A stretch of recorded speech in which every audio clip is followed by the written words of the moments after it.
জীবনটা অনেক সুন্দর ছিল যখন কিছু না ভেবেই রাতে ঘুমিয়ে পড়তাম।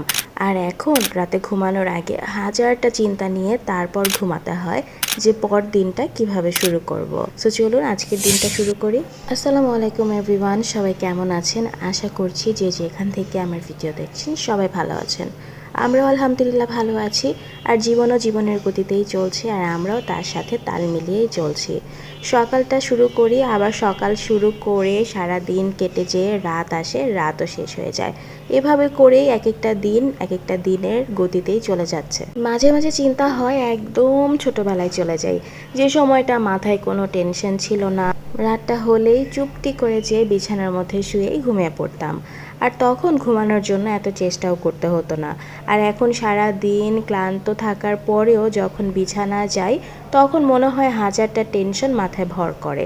তখন আর ঘুম কোথায় আসে, ঘুম যে কোথায় চলে যায় সেটাই বুঝতে পারি না।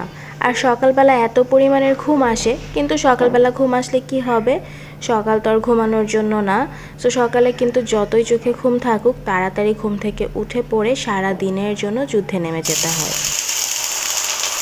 তারপরেও সব কিছুর জন্য আলহামদুলিল্লাহ যে আল্লাহ তালা যেভাবে রেখেছে অনেক ভালো রেখেছে।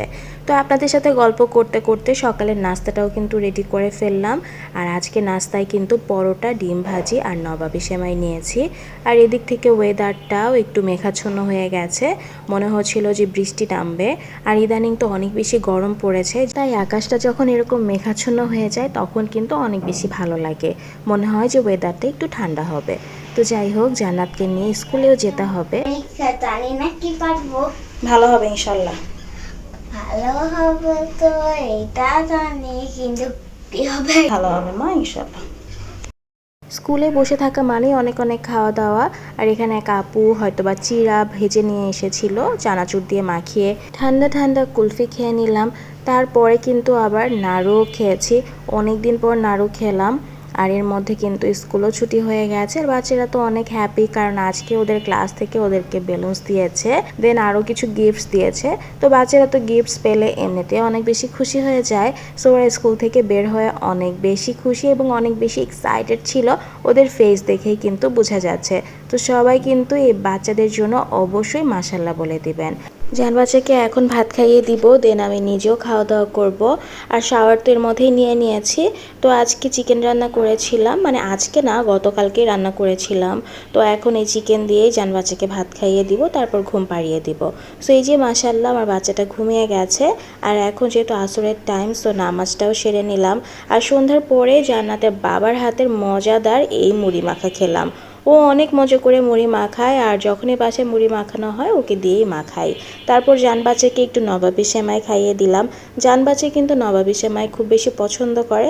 স্পেশালি আমি যখন নবাবী সেমাইটা বানাই তখন কিন্তু ও বেশি খুশি হয়ে যায়। আর মাঝে মাঝে আমার কাছে আবদারও করে যে মাম্মি আমাকে একটু নবাবী সেমাই বানিয়ে দাও। আর নবাবী সেমাই বানাতে তো বেশি একটা সময় লাগে না, সো ওকে একটা ছোট বাটিতে সুন্দর করে বানিয়ে দেই। আর তারপর এক কাপ চা না হলেই না।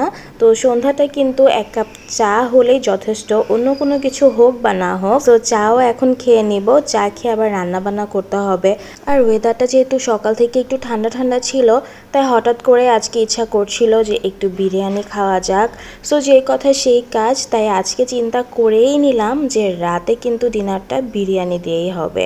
আর এখানে জান বাচ্চা আর্ট করছিল, তো ওরকে একটু সময় দিয়ে দেন চলে গেলাম কিচেনে। তো এই যে রান্নাবান্না স্টার্ট করে দিয়েছি। আর আমার হাজব্যান্ড এবং আমার বাচ্চা দুইজনই তো বিরিয়ানি বা পোলাও টাইপের কিছু স্পেশাল রান্না করে দিলে অনেক বেশি হ্যাপি হয়ে যায়। সো ওরাও তো আজকে অনেক বেশি খুশি হয়ে গেছে। সো এই ছোটো ছোটো জিনিসেই খুশি হওয়াটা কিন্তু অনেক বেশি জরুরি, কারণ অনেক টাইমে অনেক বড় বড় কিছু আপনাকে খুশি দেবে না, কিন্তু ছোট ছোট এফোর্টগুলোও কিন্তু আপনাকে অনেক বেশি খুশি করে দিবে। আর পরিবারের সদস্যদের খুশিটাই হচ্ছে সব থেকে বেশি জরুরি। সো আপনাদের সাথে গল্প করতে করতে সকাল থেকে রাত পর্যন্ত কি কি করলাম সবই তো আপনাদের সাথে শেয়ার করে ফেললাম সব সময়ের মতো। আর এদিক দিয়ে কিন্তু আমার বিরিয়ানিও রান্না করা শেষ হয়ে গেছে। তো আজকের মতো এখান থেকে আপনাদের কাছ থেকে বিরিয়ানি নিয়ে বিদায় নিয়ে নিচ্ছি। তো সবাই ভালো থাকবেন, সুস্থ থাকবেন, দেখা হবে অন্য কোনো ভ্লগে। Till then, good bye.